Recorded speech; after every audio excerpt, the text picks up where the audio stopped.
Hei, mana yang namanya Ganjar Mahfud? Jangan main-main kamu sama kami.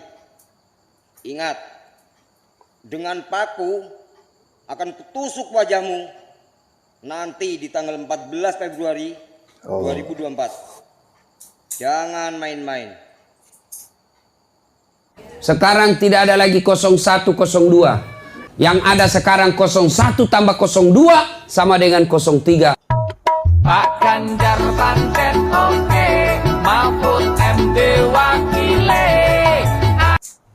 Ganja Lovers, salam metal, salam persatuan. Saya membayangkan betapa hebatnya Indonesia nanti saat dipimpin oleh seorang Ganjar Pranowo, putra terbaik bangsa, penuh talenta, dan sangat berpengalaman di pemerintahan, dan didukung oleh seorang wakil yang pemberani, jujur, dan cerdas. Dia adalah Mahfud MD.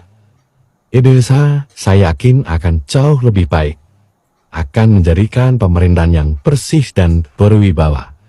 Nepotisme akan diberantas, korupsi akan dibasmi, dan tentu apa yang menjadi ujung tombak adalah hukum akan ditegakkan seadil-adilnya, tajam di atas dan tajam ke bawah.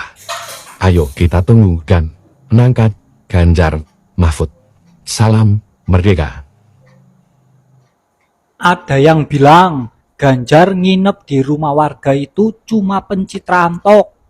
Wis lah, sekarang saya tanya, ada nggak capres lainnya mau nginep atau hanya singgah aja di rumah warga Indonesia yang sederhana? Jal, kalau ada, sini tunjukin buktinya ke saya, ada nggak?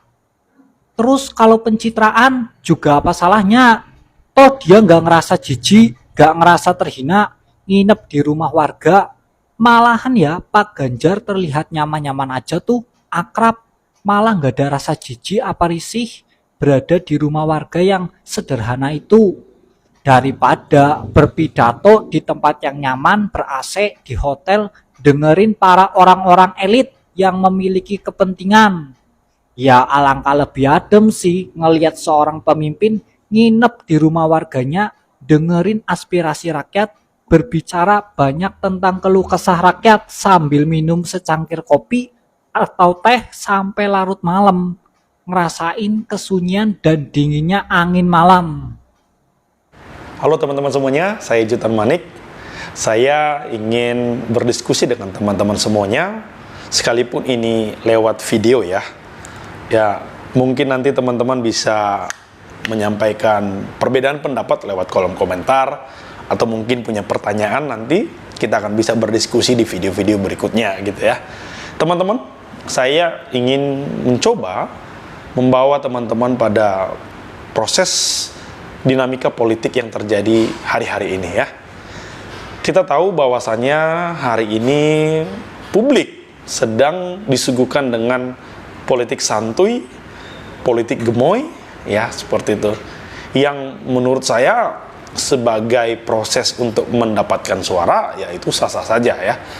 Ya tentu ini kalau saya jadi konsultan politik, kalau saya memang melihat bahwa situasi publik hari ini meminati hal-hal yang seperti itu, ya tentu sebagai konsultan politik akan menyarankan kepada paslon yang dia dukung seperti itu ya.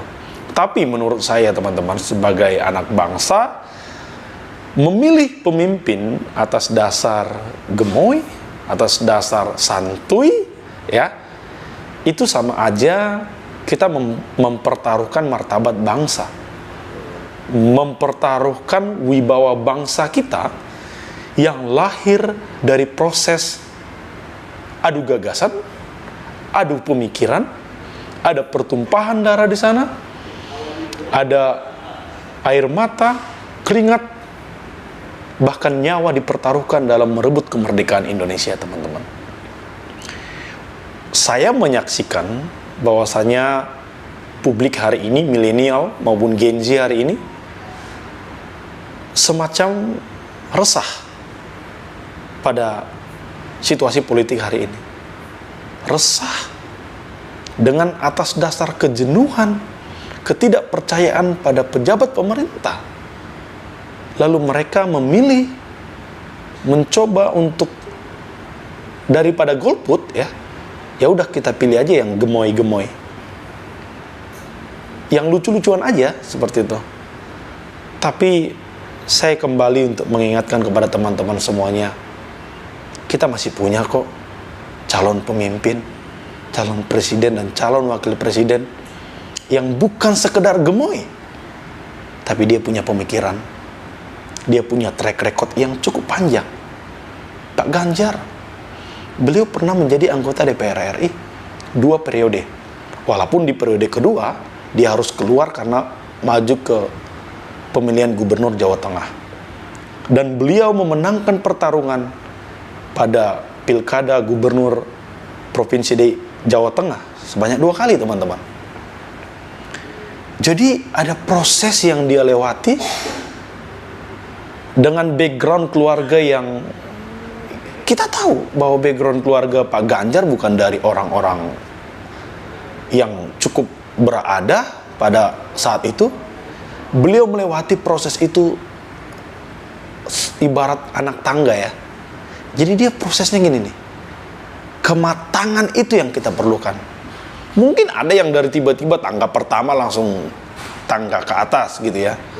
Tapi percaya nggak teman-teman, bahwa ini bukan soal satset, ini bukan bicara soal anak muda harus inovatif, kreatif, tiba-tiba melezit, bukan. Pemimpin ini memimpin negara ini, Tuhan.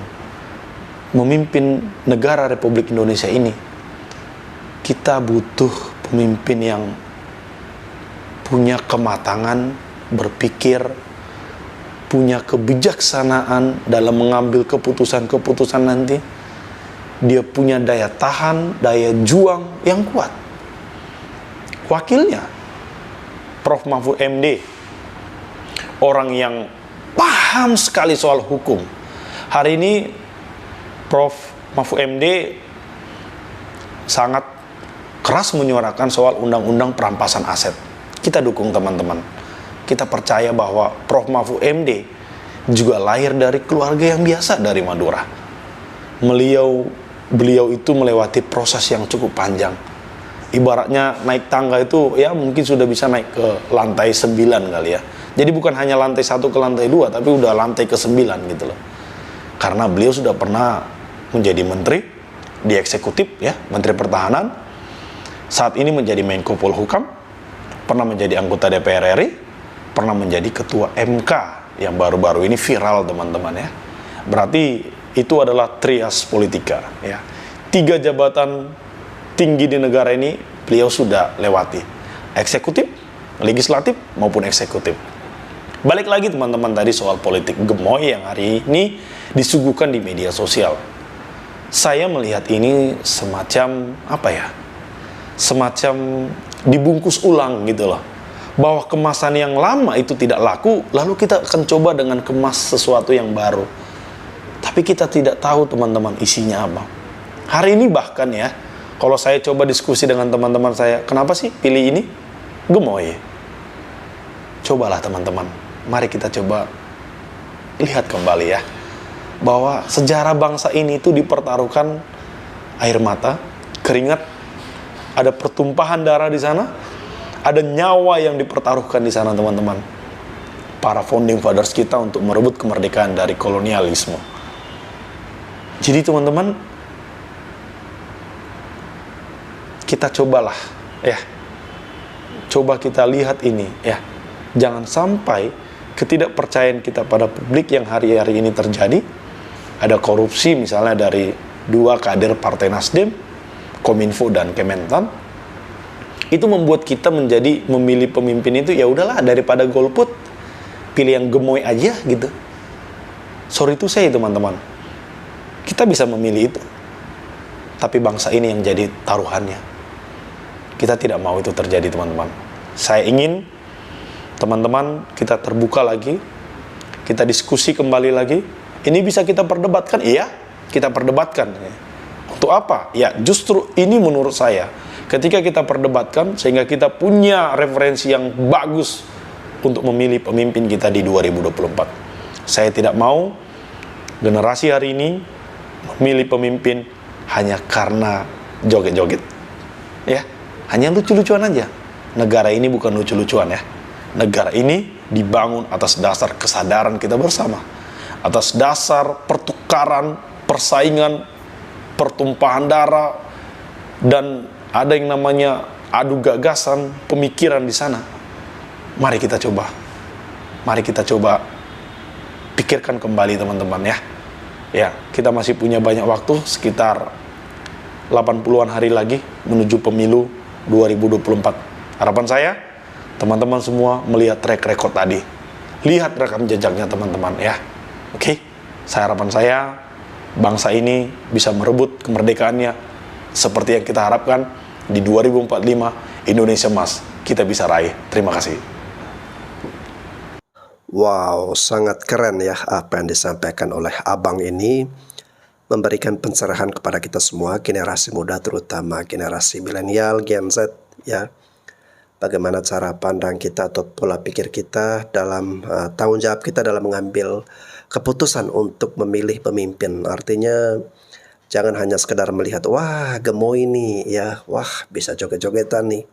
Lalu kita jadikan alasan seperti itu untuk kita gunakan sebagai suatu keputusan untuk memilih pemimpin ya. Nah itu mohon maaf ya, terlalu remeh temeh jika kita hanya menjadikan alasan karena dia gemoy bisa joget-jogetan ya. Karena negara kita ini bukan untuk dipercandain ya. Kita butuh pemimpin yang punya leadership yang kuat, punya integritas, punya kapasitas, punya pengalaman ya, yang sudah teruji dan terbukti. Pak Mahfud MD, kemudian Pak Ganjar Pranowo, ini pengalaman-pengalamannya sudah luar biasa sekali guys ya. Terutama Pak Mahfud MD seperti yang dikatakan oleh abang tadi ya. Di trias politika ya, masing-masing bidang sudah pernah dia jalani ya, sebagai ketua Mahkamah Konstitusi, di yudikatif, legislatif pernah jadi DPR RI, kemudian eksekutif pernah menjadi Menteri Pertahanan, Menteri Polhukam ya. Lalu kemudian kalau Pak Ganjar ini di legislatif dan eksekutif, DPR RI 2 periode, Gubernur Jawa Tengah 2 periode ya. Nah dengan pengalaman-pengalaman yang mereka miliki inilah yang membuat kita yakin dan percaya bahwa bangsa dan negara kita ini akan berada di tangan-tangan yang tepat guys. Kita kalau flashback kembali guys ya, melihat bagaimana perjuangan para pendahulu kita, para pendiri-pendiri bangsa kita, itu luar biasa banget pengorbanan mereka ya. Nyawa pun mereka korbankan, dan sudah begitu mahal nyawa, darah, air mata yang akhirnya membentuk Indonesia sampai dengan perjalanan hingga saat ini ya. Dan tentu semuanya berkesinambungan. Kita ingin Indonesia yang lebih hebat ya, Indonesia yang luar biasa, yang tidak salah atau tidak jatuh ke orang-orang yang tidak tepat guys ya. Kita ingin negara kita ini terus berkelanjutan, tetapi berada dalam genggaman orang-orang yang tepat guys ya, yang sudah teruji dengan melewati tangga birokrasi yang jelas ya. Demokrasi, kalau beda jangan sensi. Salam 3 jari, nomor 3 pilihan hati. Salam 3 jari, nomor 3 pemimpin sejati. Salam Indonesia, salam orang-orang keren. Seperti biasa, saya buat video ini di dalam mobil saya. Saya lagi ada di Jawa Barat, lagi menikmati perjalanan on the way pulang dan habis meeting dengan beberapa mitra di sini di Jawa Barat, di Cirebon dan di Bandung, Purwakarta. Saya banyak ngobrol-ngobrol dengan teman-teman, ya mungkin juga banyak hal yang belum tahu tentang rekam digital setiap calon presiden maupun calon wakil presiden.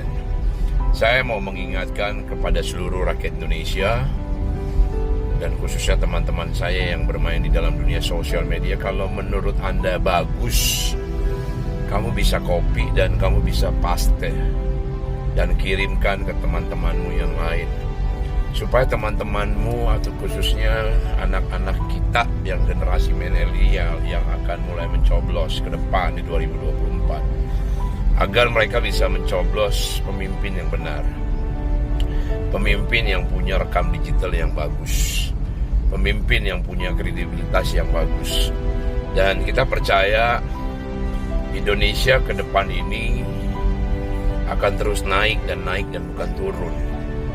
Karena kita sebagai orang percaya, apapun agamamu, apapun yang kita doakan, kita harus yakinkan bahwa setiap apa yang kita doakan, kita minta kepada Tuhan atau kepada Allah Subhanahu wa Ta'ala, kita harus yakin bahwa itu ada sesuatu yang terbaik. Dan ketika didoakan dengan hati yang benar dan hati yang tulus dan pikiran juga yang bersih, saya yakin dan saya percaya Indonesia ke depan akan dipimpin dengan orang yang punya integritas. Ya, buat saya nomor urut 3 Pak Ganjar dan Pak Mahfud MD akan benar-benar menjadi pemimpin ke depan yang amanah. Amin. Jika besok memang boleh Tuhan izinkan terjadi. Dan juga buat para relawannya Pak Mahfud MD dan Pak Ganjar, saya mau bilang begini loh. Kalau kalian ada di daerah, jangan pernah berhenti bercerita. Jangan pernah kalian tidak mempelajari sepak terjangnya calon yang kita akan usung. Dan ketika kita bicara juga dengan teman-teman yang mungkin berbeda pilihan dengan kita nggak perlu jelekkan mereka, kita tidak perlu tidak perlu memberitakan kabar-kabar yang mungkin kita tidak tahu filosofinya atau sejarahnya. Tapi biarkanlah kasih tahu kepada teman-teman yang di akar rumput, buka rekam digital calon presiden, calon wakil presiden yang ada saat ini akan bertanding bersama dengan Pak Ganjar dan Pak Mahfud MD. Aduh, ngomong saya jadi ngejelimet. Jadi saya mau kasih tahu, ceritakan terus para relawan-relawannya Pak Ganjar, Pak Mahfud, terus sentuh masyarakat di akar rumput. Dan jangan pernah kita merasa arogan, jangan pernah kita merasa kita lebih hebat. Di sini tidak ada yang harus hebat, tidak ada yang harus lebih jago, tapi sampaikan tentang gagasan, sampaikan tentang hal-hal yang sudah pernah dilakukan dari calon presiden 1, nomor urut 1, nomor urut 2, dan nomor urut 3. Biarkan masyarakat memilih. Bilang kepada masyarakat, tanya kepada hati nuranimu, apakah ke depan Bapak Ibu di akar rumput cuma hanya pengen kepeng? Ya, karena kebanyakan kemarin saya pulang dari Cirebon ke arah Bandung, saya stop di dalam satu stop area, saya bilang, Ibu besok nyoblos siapa? Si ini ya. Ya, ibu-ibu itu sama bapak itu bilang, mau berani bayar berapa? Ya kan, uang. Nah, coba teman-teman jelaskan. Uang 50.000, 100.000 atau 500.000 ketika kita disogok atau diberikan money politik atau diberikan uang, itu sangat-sangat akan menyesatkan. Kita anak-anak muda, khususnya generasi muda, generasi milenial, harus punya cara mindset yang baru. Kita harus bisa mengubah ke depan ini. Indonesia bukan segala-galanya harus uang, biarpun kita perlu uang dalam segala-galanya. Tapi untuk memilih pemimpin ke depan, hendaklah hati nurani kita yang bicara. Dan rekam digital itu harus ada. Nah, saya sebagai ketua umum dari Nyalakan Indonesia Hebat, dan sekaligus saya wakil ketua Dewan Pimpinan Pusat Baja Perindo, saya mau mengajak setiap masyarakat, yuk, jadilah masyarakat yang cerdas. Dan khususnya kepada anak-anak muda, jangan kalian golput, jangan kalian melihat karena, oh si ini anak muda, biasa maksudnya pasangannya Pak Prabowo dengan Gibran, oh ini anak muda begini. Enggak. Tapi lihat apa yang telah dia lakukan untuk menempuh dalam hal pencapresan atau pencalonan sebagai calon wakil presiden. Apakah dilakukan dengan benar? Apa dilakukan dengan tidak benar? Nah, silakan para netizen, para masyarakat Indonesia melihat dan rasakan dan juga pikirkan kira-kira benar atau tidak hal seperti itu. Ya, untuk persoalan-persoalan yang lain-lainnya saya tidak mau menghakimi, karena tugas saya hanya menceritakan yang dimana saya tahu. Saya tidak mau menceritakan yang dimana saya tidak pernah tahu. Ya, dan kita juga sudah mendengar Ketua MK sudah diganti, Pak Anwar Usman, tapi ya karena sudah diketuk dengan palu, tetap pencalonan Prabowo dengan Mas Gibran tetap sah. Ya, karena nomor urut juga sudah keluar. Dan ketika kita lihat videonya, kita searching di Google waktu Ketua MK dicabut, ya beliau senyum-senyum aja, tidak ada rasa penyesalan. Ya, buat saya karena dia terlalu yakin besok Mas Gibran maupun Pak Prabowo akan jadi presiden maupun calon wakil presiden. Mereka terlalu yakin, ya, atau mungkin ya saya bisa salah, mungkin mereka nggak yakin juga gitu ya. Tapi sekali lagi saya mau bilang kepada relawan Pak Ganjar dan relawan Pak Mahfud, kita harus bekerja dengan cerdas. Bukan lagi kita kerja keras, tapi bekerjalah dengan cerdas. Ketika kita bekerja dengan cerdas dan kita berpikir yang keras, kita akan melihat sesuatu Indonesia ke depan dipimpin oleh pemimpin yang amanah. Ingat, Pak Ganjar bukan petugas partai. Ya, Pak Mahfud juga saya percaya dia juga bukan orang yang bisa diremot. Karena Pak Mahfud MD itu dia punya prinsip dan dia juga orang yang sudah punya pengalaman dan punya sepak terjang yang luar biasa. Sekali lagi, saya mengajak masyarakat Indonesia jangan pernah berhenti berdoa. Jangan pernah berhenti untuk bercerita untuk kepada orang-orang baik, karena kita percaya ke depan untuk menuju Indonesia emas, kita akan melihat Indonesia akan maju lebih terdepan dari negara-negara lain. Saya, Albert Timothy, mau bilang tetap kita jaga perbedaan, kita sambut Pilpres ini dengan kebahagiaan, kita sambut Pilpres ini dengan sebuah hati yang bergembira. Jangan sampai kita seperti dulu, ada kecebong, ada kampret dan lain-lainnya. Tapi tetap kita jaga persatuan Indonesia. Karena kita ingat, nomor urut kita, nomor urut 3. Yaitu Pak Ganjar, Pak Mahfud MD, harus jadi satu putaran. Kita anak-anak Indonesia, khususnya generasi muda, milenial, jangan pernah berhenti. Untuk terus berjuang, untuk terus membangun Indonesia. Menjadi Indonesia yang luar biasa. Salam hormat dari Jawa Barat. Salam hormat buat semuanya. Merdeka. Luar biasa ya apa yang disampaikan oleh Abang Albert Timothy, ya, memberikan wajangan pencerahan kepada kita semua guys ya, untuk tetap semangat terus bercerita ya, terutama teman-teman yang ada di pelosok-pelosok desa, yang di pedalaman ya, cerita dan berikan edukasi yang baik kepada banyak orang ya, untuk memilih pemimpin yang tepat, pemimpin yang benar-benar kita bisa percaya untuk nasib masa depan bangsa dan negara kita ini ya, ke orang yang berkompeten, orang yang berintegritas, orang yang sudah teruji ya, sudah punya banyak sekali pengalaman guys ya. Beda hal kalau orang yang pengalamannya baru 1 tahun 2 tahun lalu kemudian memanipulasi undang-undang dan tiba-tiba maju sebagai capres ataupun cawapres ya. Tetapi ini sudah dibentuk dengan proses yang panjang guys ya, dan sudah saatnya kita percayakan nasib bangsa dan negara kita ini ke orang-orang yang tepat, yang mampu untuk memimpin. Saya yakin seperti yang Abang Albert Timothy ini yakin, begitu pula dengan saya juga yakin bahwa negara kita akan cepat menjadi negara yang maju, negara yang hebat, jika presiden kita adalah Pak Ganjar Pranowo, wakil presiden adalah Pak Mahfud MD ya. Dua-duanya ini sudah kita tidak ragukan lagi untuk kapasitasnya guys ya. Tinggal bagaimana kita semua masyarakat Indonesia bersatu padu ya, sesuai dengan nomor urut dari pasangan capres-capres ini, nomor urut 3, Persatuan Indonesia ya. Artinya kita perlu persatuan dan kesatuan suara-suara dari masyarakat Indonesia ya, untuk memenangkan Ganjar Mahfud. Kita bersatu untuk memilih pemimpin, karena nasib bangsa dan negara kita ke depan itu sangat dipertaruhkan oleh pemimpin-pemimpin yang akan kita pilih nanti. Oke guys, terima kasih. Salam metal, salam nomor 3.